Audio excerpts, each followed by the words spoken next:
বলপূর্বক গায়ের জোরে তাদের হাত থেকে নথি কেড়ে নিয়েছেন মুখ্যমন্ত্রী মমতা বন্দ্যোপাধ্যায়, তার জন্য তারা হাইকোর্টে দ্বারস্থ। এটা সম্পূর্ণ আইনি বিষয়। এ বিষয়ে নিশ্চিতভাবে আমাদের শীর্ষ নেতৃত্ব দেখছেন এবং যারা আইনি যুদ্ধে থাকবেন তারা গোটা বিষয়টা দেখছেন। ফলে এই মুহূর্তে দলের তরফে এ নিয়ে কোনো মন্তব্য করব না। আমরা শুধু এটুকু বলতে পারি, ইডি যেহেতু যে অর্গানাইজেশনটা রেড করেছে ভোটের মুখে এতদিন পরে, যদি কোনো অভিযোগ থাকতো আগে সব ডাকাডাকি ধরাধরি সব আগে হতো, ভোটের মুখে করছে কারণ ওই সংস্থাটি আমাদের প্রচার কৌশল ইত্যাদি এইসবের সঙ্গে তাদের কিছু দায়িত্ব আছে। ফলে ওদের ওখান থেকে আমাদের প্রচারের সমস্ত প্ল্যান, আমাদের প্রোগ্রাম, কোন জেলায় কিভাবে কার দায়িত্বে হবে, তো এইসব জিনিস তারা নিয়ে গেলে তারপর সেই লোকগুলোকে ধরে ট্যাপ করে ডিস্টার্ব করা, নানা রকম চক্রান্ত থাকতে পারে। তো সেই কারণে মাননীয় মুখ্যমন্ত্রী প্রোটেস্ট করেছেন এবং সেই প্রোটেস্টটাতে ওরা সেটাকে আবার কিভাবে প্রশাসনিক ক্ষমতার অপব্যবহার করে রাজনৈতিকভাবে ব্যবহার করবে, তো সেটা তারা করলে তার আইনি এবং প্রশাসনিক রাজনৈতিকভাবেই তার জবাব হবে। বলছি যে ইডির তরফে যেটা মানে বিবৃতি দিয়ে না, সাধারণভাবে যেটা জানা যাচ্ছে যে এটা কয়লা সংক্রান্ত বিষয়ে এই তল্লাশিটা আপনি জানেন কি করে? বিভিন্ন এগুলো বলা হচ্ছে বা এটা চলছে। আচ্ছা, এবার কথাটা হচ্ছে এটা কি কয়লা সংক্রান্ত বিষয় একদম ভোটের আগে, নাকি কোনো স্ট্র্যাটেজিক প্রেশারের জন্য দেওয়ার জন্য ভোট স্ট্র্যাটেজি? আমরা তো পরিষ্কার বলছি, এটা যদি কোনো মামলার পরিপ্রেক্ষিতে হতো, তদন্তের বিষয় হতো, তাহলে এতদিন কেন হয়নি? যখন ভোট সামনে, এসআইআর চলছে, ভোট সামনে এসে গেছে, এখন একটা সংস্থাকে তল্লাশি করা হচ্ছে যার কাছে আমাদের প্রচার রণকৌশলের বিভিন্ন তথ্য যার কাছে আছে।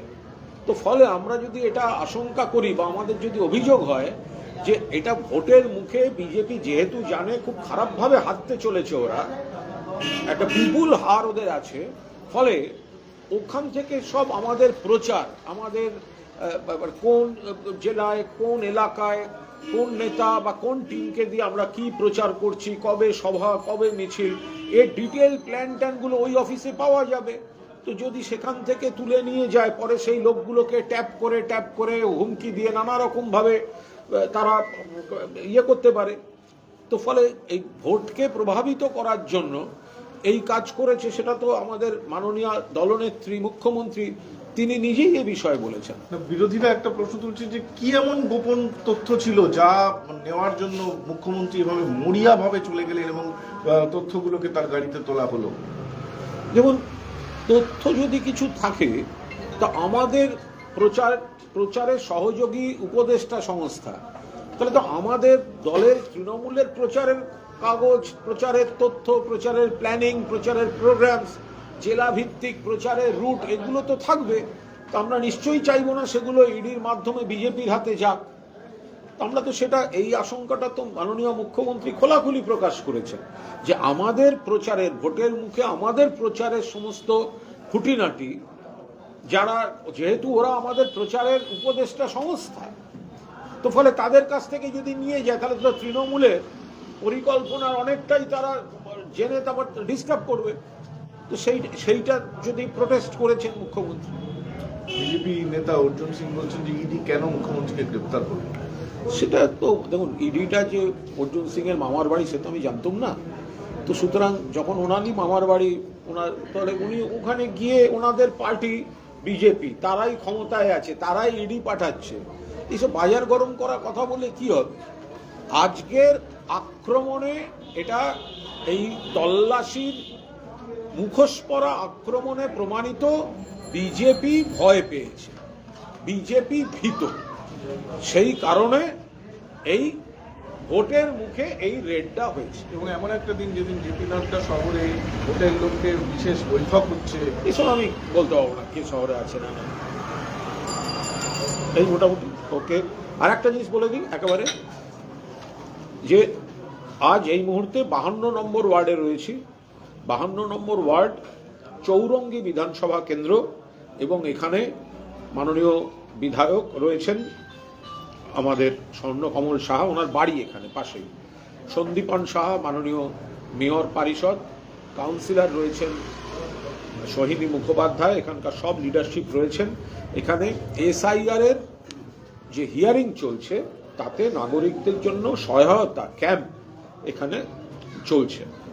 তো এখানে আমাদের যারা নেতৃত্ব রয়েছেন, বাকি সব কর্মীরা রয়েছেন, নাগরিকরা এলে তাদের কি ডকুমেন্ট চাইছে, হ্যারাস করছে কিনা, হ্যারাস করলে কিভাবে তাদের পাশে দাঁড়ানো যায়, ডকুমেন্ট অনেকে বুঝতে পারছেন না কি কি চাইছে, সব এনারা দেখে করে দিচ্ছেন।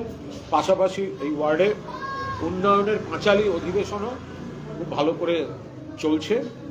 ফলে এটি চৌরঙ্গী বিধানসভায় পড়ছে, বিধায়ক নয়না বন্দ্যোপাধ্যায়, কিন্তু যেহেতু বর্ষিয়ান নেতা স্বর্ণকমল সাহা এখানেই বাড়ি এবং এখানকারই দীর্ঘদিনের রাজনীতিবিদ, সন্দীপন MIC ওপাশে কাউন্সিলর রয়েছেন, ফলে সবাই মিলে এই ক্যাম্প চালাচ্ছেন এবং তৃণমূল কংগ্রেস এইভাবেই সমস্ত জায়গায় নাগরিকদের পাশে রয়েছে। আচ্ছা, আপনি আজকে যে 4টের সময় যে ব্লকে ব্লকে যে প্রতিবাদ সেটা একটু বলুন। না, আজকে তো সর্বত্রই যেভাবে ইডির তল্লাশিকে মুখোশ, এটা তো মুখোশ, এর পেছনে রয়েছে বিজেপির রাজনৈতিক প্রতিহিংসা পরায়ণ মরিয়া আক্রমণ। তো এর প্রতিবাদে এই যে CBI ইডিকে যে ব্যবহার করছে, অপব্যবহার করছে রাদার, তো তার প্রতিবাদে বাংলার মানুষের কাছে এদের চক্রান্ত, বৃহত্তর চক্রান্ত, কারণ যে সংস্থাটিতে রেড করা হয়েছে সেই সংস্থাটি যদি অন্য অভিযোগ থাকতো এতদিন করেনি কেন? ভোটের মুখে, আর ওরা আমাদের প্রচারে উপদেষ্টা সংস্থা, ফলে ওই অফিসে আমাদের প্রচারের নানা তথ্য, পরিকল্পনা, কাগজ, জেলা ভিত্তিক রুট এসব থাকতে পারে। তো সেগুলোকে নিয়ে বিজেপির হাতে ঘুরপথে দিয়ে তারপরে এই সমস্ত লোকজনকে হ্যারাস করতে নামা। তো এই অপব্যবহারের প্রতিবাদে আজ বিকেল থেকে সর্বত্র তৃণমূল কংগ্রেস মমতা বন্দ্যোপাধ্যায়ের নেতৃত্বে, অভিষেক বন্দ্যোপাধ্যায়ের সেনাপতিত্বে, সুব্রত বক্সির সভাপতিত্বে একটা প্রত্যেক এলাকায়, প্রত্যেক ব্লকে, প্রত্যেক ওয়ার্ডে প্রতিবাদ সভা বা প্রতিবাদ কর্মসূচি, কোথাও মিছিল বা ইত্যাদি দলের নেতৃত্বে এবং মাননীয় মুখ্যমন্ত্রীর নির্দেশ অনুযায়ী সর্বত্র এই প্রতিবাদ সংগঠিত হচ্ছে।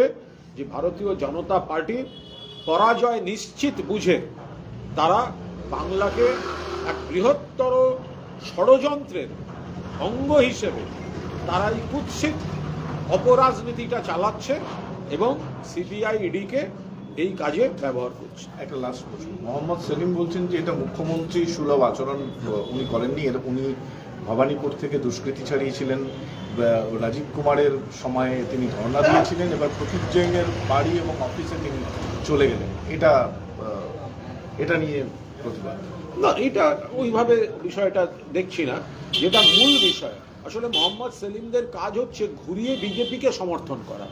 মোহাম্মদ সেলিমের কাজ হচ্ছে ঘুরিয়ে আলটিমেটলি বিজেপিকে সমর্থন করা। মোহাম্মদ সেলিম কিন্তু এটা বলছেন না যে ভোটের মুখে যে সংস্থা আমাদের প্রচারের উপদেষ্টা সংস্থা, তার বাড়ি, তার অফিস রেড করে আমাদের প্রচারের সমস্ত ব্লুপ্রিন্টগুলোকে তুলে নিয়ে যাওয়া, তার নিন্দা হচ্ছে না। CBI ইডির অপব্যবহারের নিন্দা হচ্ছে না, কিন্তু ঘুরিয়ে বিজেপিকে সমর্থন করা বা এই CBI ইডিকে অপব্যবহার, অগণতান্ত্রিক, এইগুলোই যখন কংগ্রেসের বিরুদ্ধে হয় তখন কংগ্রেস ইডি কেন করবে বলে রাজভবনের সামনে গিয়ে বসে থাকে, যখন চিদম্বরমের বিরুদ্ধে ব্যবস্থা নেয়, যখন কেরলে যখন CPM নেতাদের বিরুদ্ধে ব্যবস্থা হয় তখন CPM লাফাতে থাকে, আর পশ্চিমবঙ্গে যখন অপব্যবহার হয় তখন তারা ঘুরিয়ে বিজেপিকে আর এই বিজেপির এই এজেন্সিগুলোকে সাপোর্ট করে। মুখ্যমন্ত্রী এবং সিপির যাওয়াটা অনৈতিক, অসাংবিধানিক এবং কেন্দ্রীয় সংস্থার তদন্তে সরাসরি বাধা দান করা হয়েছে। মুখ্যমন্ত্রী এর আগেও করেছেন, রাজীব কুমারের সময় তিনি 5 ঘন্টা ধর্ণা দিয়েছিলেন। এই বিষয়টি পুরোটাই বলছেন শুভেন্দু অধিকারী। কাগজপত্র পরিষ্কার থাকলে গ্রেফতার হয় এমন তো নয়, সে বিষয়টি তুলে ধরেছে। দেখুন, আমি আবার বললাম, বিষয়টা তো হচ্ছে আমাদের প্রচারের সমস্ত ব্লুপ্রিন্ট, প্রচারের যে পরিকল্পনা, জেলাভিত্তিক প্রচারের যে যেটা আমাদের জোর, যে গ্রাসরুট পর্যন্ত ওদের BLA-2ও দিতে পারেনি, ওদের সংগঠন নেই। আমরা বিভিন্ন জায়গায় গ্রাসরুট পর্যন্ত প্রচার করি, গ্রামে গ্রামান্তরে, তার প্রচারের এরা হচ্ছে উপদেষ্টা সংস্থা। তো তাদের রেড করে যদি আমাদের প্রচারের পরিকল্পনাগুলো তুলে নিয়ে যায় তখন সেই অনুযায়ী বিজেপি রণকৌশল সাজাবে। তো সেই কারণে ঘুরিয়ে এই শুভেন্দু অধিকারীরা এই ধরনের কাজকর্ম তারা ব্যবহার করছেন। Thank you.